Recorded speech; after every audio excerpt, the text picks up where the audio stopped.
Hola, ¿qué tal? ¿Cómo están ustedes? Bienvenidos entonces a esta clase número 9 de la terapia de regresiones. Hoy vamos a abordar un tema muy importante, un tema bisagra, un tema clave en la terapia de regresiones y en la comprensión del funcionamiento de la regresión y en particular de uno de los motivos por los cuales tiene este poderoso efecto terapéutico. Estoy hablando, claro está, de la muerte. La muerte, tan vieja como el hombre, nos enfrenta con su inevitabilidad, es decir, no la podemos evitar. Sabemos que eso nos va a ocurrir inexorablemente. No sabemos cuándo, pero que nos va a ocurrir, como decía el Dalai Lama en ese prólogo al libro tibetano de los muertos, sin ninguna duda que va a ocurrir, es inevitable, y de allí entonces el interés del hombre por la muerte. Inmediatamente a la muerte o a la enunciación del tema, el hombre reacciona básicamente con dos posibles emociones. Por un lado, la muerte despierta temor, ansiedad, misterio, lo desconocido. Y por el otro lado, depende de las creencias de las personas, despierta confianza, esperanza. Entonces,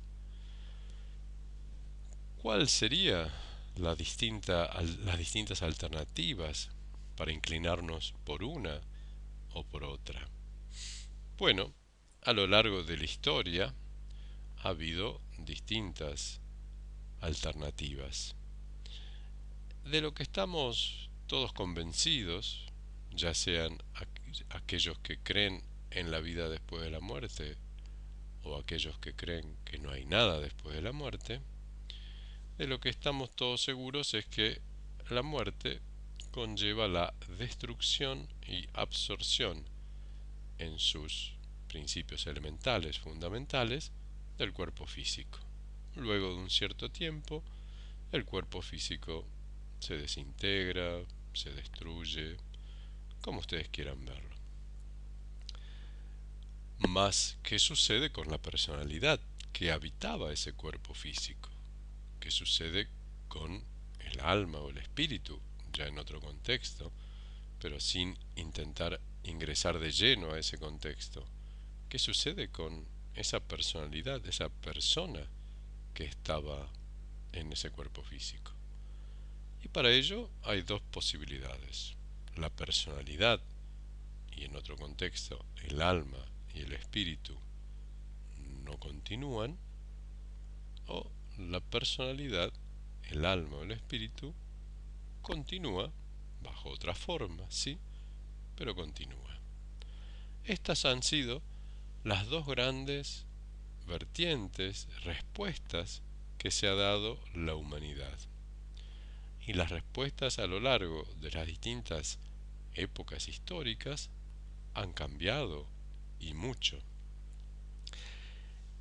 La primera alternativa es que la personalidad no continúa y esto ha tenido como principal representante, por lo menos en el mundo occidental, la escuela de filosofía de los epicúreos, con el poeta Horacio a la cabeza, y también a partir del siglo XIX, cuando la razón ha comenzado su imperio. En particular, el pensamiento científico moderno, que atribuye a la materia la aparición de la conciencia, es decir, considera que la conciencia o la personalidad o el alma o el espíritu en estos momentos son términos casi equivalentes, ¿no es cierto? Si bien no lo son, pero para estos fines, la conciencia para el pensamiento científico occidental es un epifenómeno de la materia, es decir, hay materia viva, hay conciencia. no hay materia o hay materia muerta, no hay conciencia. Y este pensamiento oficial, por decirlo así, voy a leer un artículo que apareció en mayo del 2012 en el diario La Nación, referido a este tema de la muerte digna, que en su momento se estaba discutiendo y que se continúa discutiendo, por un famoso, un conocido por lo menos, miembro titular, ex rector del Instituto Universitario de la Salud Mental, psicoanalista y director del Departamento de la Salud Mental de la Facultad de Medicina de la UBA. Dice así: la muerte es la pérdida irreversible de las funciones biológicas que sostienen la vida. Pero para la persona que va a morir es mucho más que eso. Significa dejar de existir, algo que al ser humano le resulta difícilmente pensable. Es representarse la nada, el vacío, lo negativo, lo existente, lo inexistente, lo que deja de ser. Es un claro ejemplo del pensamiento científico occidental. Luego de la muerte no pasa nada, no continúa nada, no hay nada. Y esta es una alternativa. Veremos entonces que los epicúreos, y en particular el pensamiento científico occidental, avalan esta alternativa. Pero hay otra alternativa, y es que la personalidad, el alma, el espíritu, sí continúa. Y entonces esto nos abre la pregunta, el interrogante, la incógnita: ¿cómo continúa? ¿Dónde continúa? ¿De qué manera? Bueno, también la historia de la humanidad es rica en distintas alternativas. Una sola vida, varias vidas o existencia incorpórea han sido las respuestas a estas preguntas de qué pasa con el alma después de la muerte. Veamos entonces la alternativa de una sola vida. En una sola vida aparecerá entonces la resurrección de los muertos, el juicio final, los méritos que aquella persona haya podido hacer en vida. Por supuesto, aquellos que no tienen suficientes méritos, aparecerá el infierno, el Seol, el abismo. A los que han hecho suficientes méritos, el cielo, el paraíso, el purgatorio, la morada de gloria, la morada del Altísimo, el lugar de los justos. Y esta concepción, estas creencias, generalmente vienen de la mano de estas tres grandes religiones, como ser el zoroastrismo, el cristianismo y el islam. Sin embargo, hay otra alternativa, y es que hay varias vidas, de hecho, muchísimas vidas en general. Y para esto entonces, estas creencias espirituales, religiosas, que han aceptado la posibilidad de varias vidas, obviamente aparece en la rueda de nacimientos y muertes y su necesaria conceptualización en términos de reencarnación, lo que en pensamiento hindú se denomina la rueda del samsara. También otro concepto es el karma, es decir, aquello que tiene consecuencias inmediatas o mediatas y que ya hemos visto en clases anteriores. Se necesita entonces también la existencia del alma en términos de vehículo de aprendizaje para, en esta rueda de nacimientos y muertes, ir incorporando el aprendizaje y por supuesto un sujeto de aprendizaje, que en este caso es el alma, para buscar lo que es la liberación, alcanzar el Atman o el Brahman o el Nirvana, y dependiendo siempre de si estamos hablando de concepciones del tipo del hinduismo, del budismo o de la rama del judaísmo místico. Es decir, claramente ha habido distintas respuestas a lo largo de la humanidad y En la terapia de vidas pasadas nos inclinamos por, obviamente, una, una concepción que admite que hay vida después de la muerte, que el alma, la conciencia o la personalidad, como se quiera ver, continúa después de la muerte. Entonces, veremos que en terapia de vidas pasadas tomamos distintas definiciones respecto de la muerte, cuál es la importancia de la muerte para la terapia de vidas pasadas o regresiones. Veremos que hay un proceso del morir, que el tratamiento de la muerte tiene objetivos terapéuticos, que hay distintos tipos de muerte y ellos impactan o impactarán en el tratamiento terapéutico de la misma, y que hay también distintas creencias acerca de la muerte. Las veremos un poco más en detalle para darnos cuenta de la riqueza que implica hacer un tratamiento terapéutico detallado del proceso de transición que es la muerte. Entonces, avancemos un poco más en esto.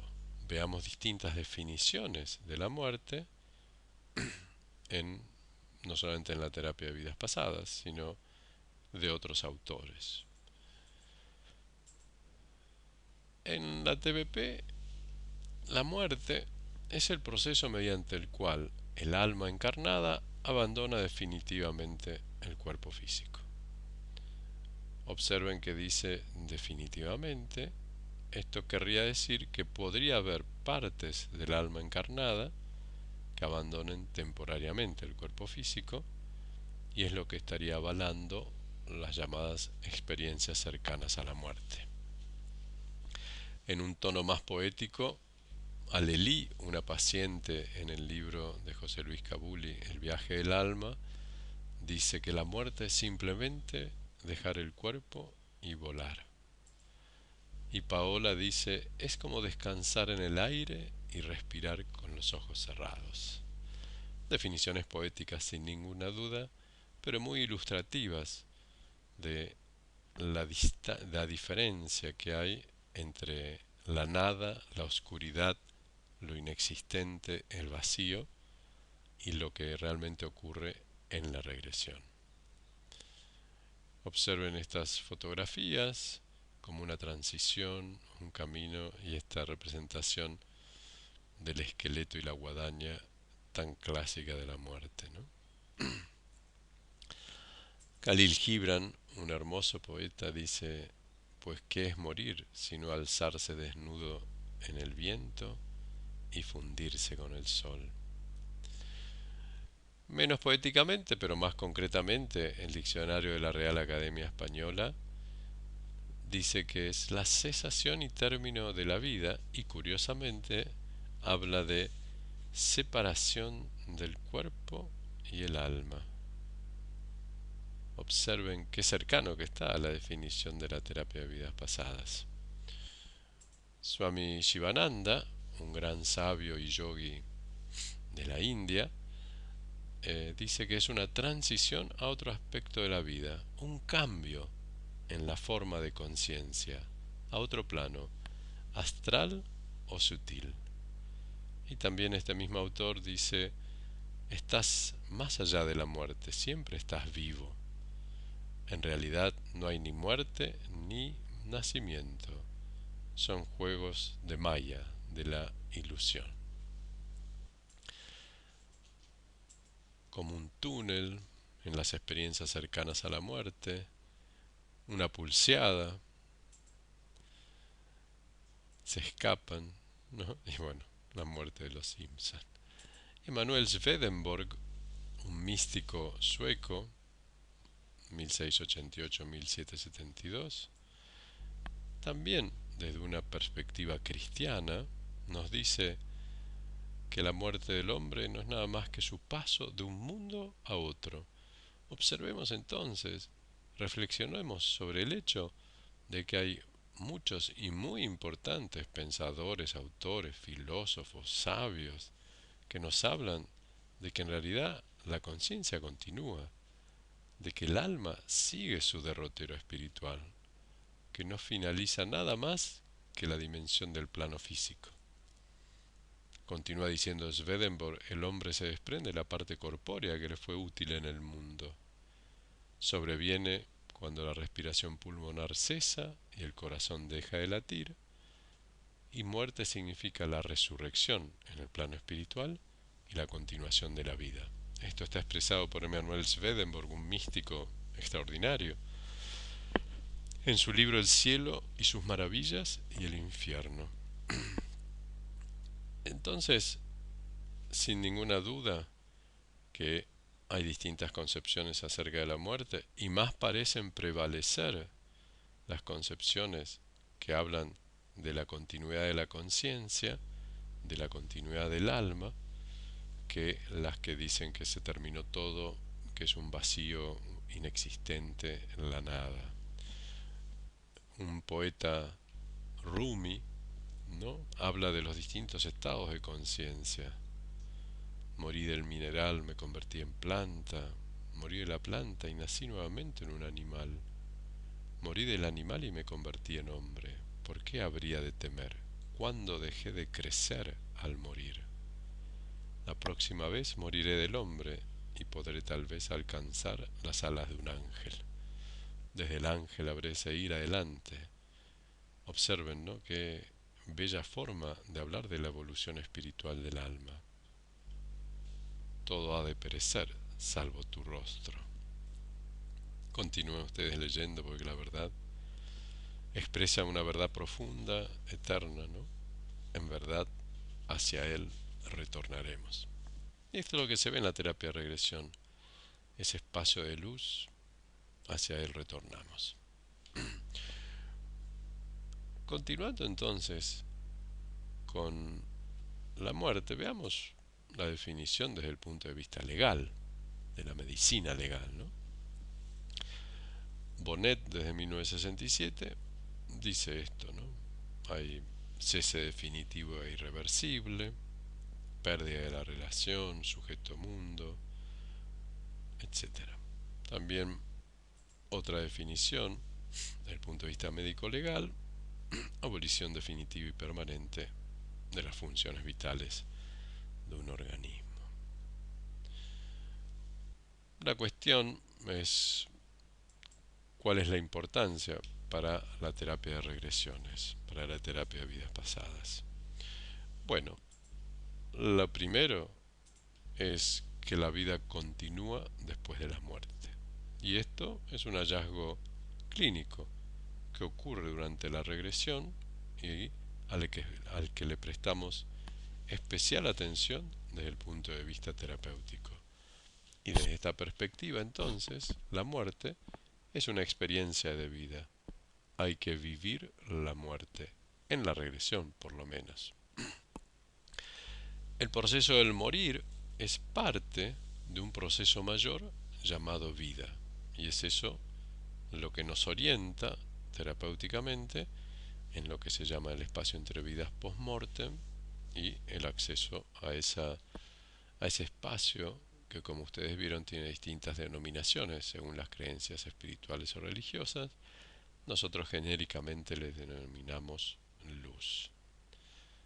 La muerte en este proceso eterno, entonces, puede considerarse como una transformación de la energía en el plano físico y como una alteración de la conciencia en el plano no físico. Las experiencias extracorpóreas, las experiencias cercanas a la muerte, nos dan una clara pauta, nos permiten avisorar de manera bastante inteligible qué es lo que sucede con el alma después de la muerte. La importancia para la terapia de regresiones, además, es que el atrapamiento del alma se origina en la muerte.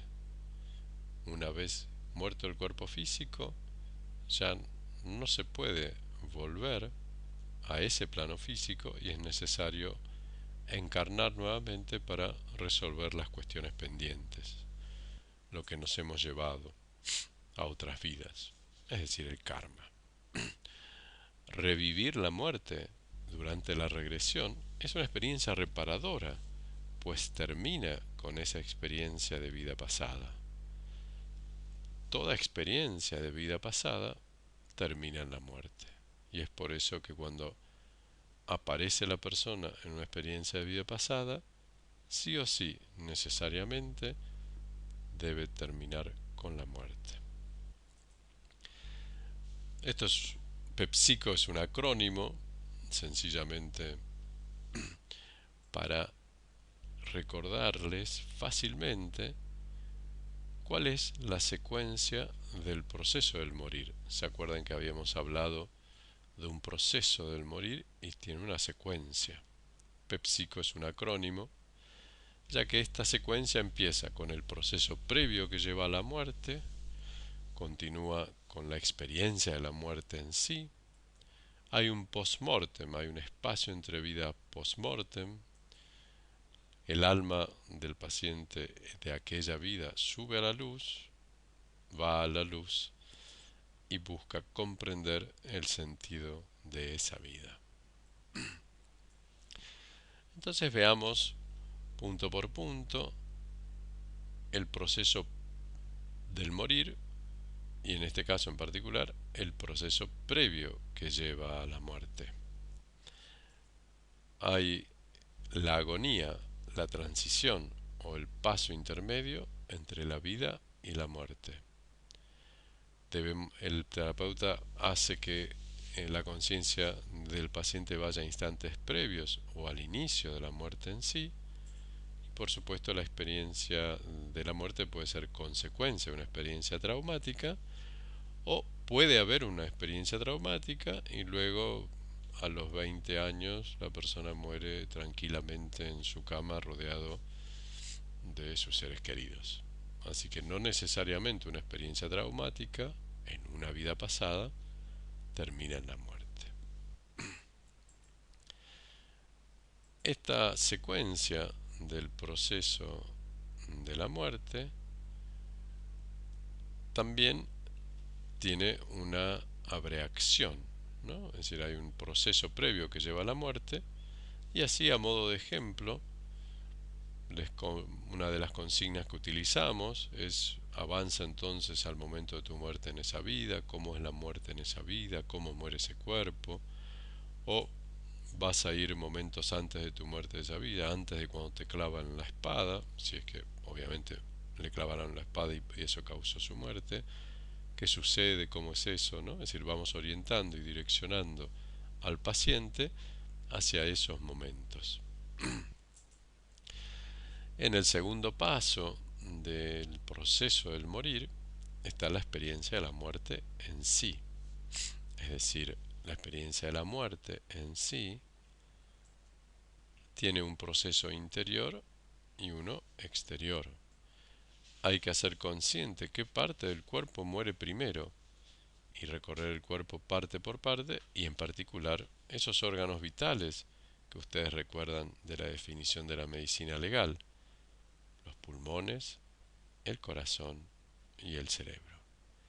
Y es muy importante también las sensaciones y pensamientos al morir y el estado de la conciencia al morir, ya que muchas veces vemos en la terapia de regresiones que el estado de la conciencia al morir y el último pensamiento antes de morir condicionan fuertemente las vidas posteriores o incluso la estadía o el transcurrir en el espacio entre vidas post-mortem.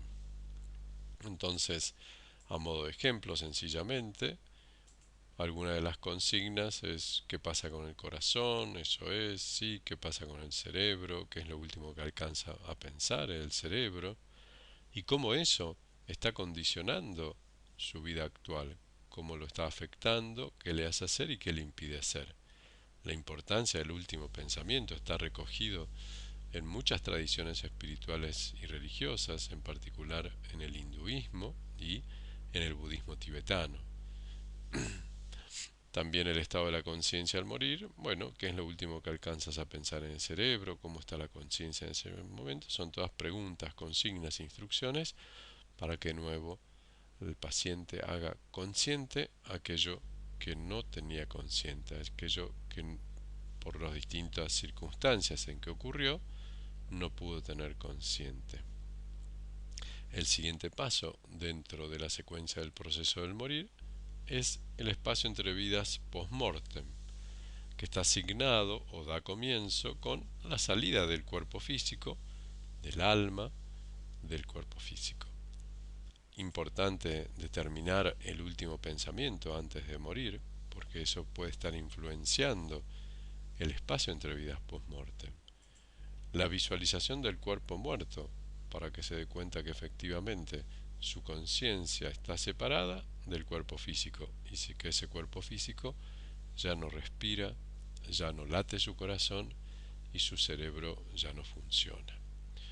Básicamente, la continuidad de la conciencia es lo que percibe vivencialmente el paciente. Y también es importante en este espacio lograr esta integración energética, retirar la energía del alma que animaba ese cuerpo, recuperar la propia energía de otras personas que le hubieran podido tomar y, si era necesario, devolver energía a otros. También en este espacio se hacen maniobras respiratorias y se produce la ruptura de contratos, es decir, votos, promesas, pactos, juramentos que se hayan podido desarrollar en esa experiencia en vida pasada. La siguiente etapa es subir a la luz, hay que alejarse de esa experiencia elevándose hacia la luz y luego llevar y estar y permanecer en la luz. En este espacio, entre vidas post-mortem, puede que la persona, esa parte de la conciencia, no haya ido a la luz. Bueno, habrá que averiguar la motivación y trabajar los apegos generalmente, o si hubiera contratos, o lo más probable es que haya culpa, ¿no? Y trabajar el perdón y el autoperdón. Básicamente hay que alejarse de esa experiencia física, ¿no? Esta es la consigna, la experiencia ya terminó, estás alejándote de esa experiencia, estás elevándote hacia la luz. Bueno, ir a la luz, yendo hacia la luz, elevándote hacia la luz, avísame cuando estés en la luz, etc. Los objetivos terapéuticos, entonces, al trabajar la muerte en la terapia de vidas pasadas, son varios. Por un lado, es drenar y agotar sensaciones y emociones del pasado a través del cuerpo físico. También hacer conscientes mandatos propios y ajenos que están influyendo en la vida actual del paciente. Si quisiéramos verlo desde el punto de vista, bueno, es una imaginación, bueno, se acaba el personaje y se corta la historia eventualmente. Hay un desatrapamiento de la conciencia, se recupera la propia energía, se devuelve la energía que no es propia y se realiza una comprensión y aprendizaje del sentido de esa vida. Es por eso que es tan significativo, tan importante trabajar la experiencia de la muerte durante la regresión.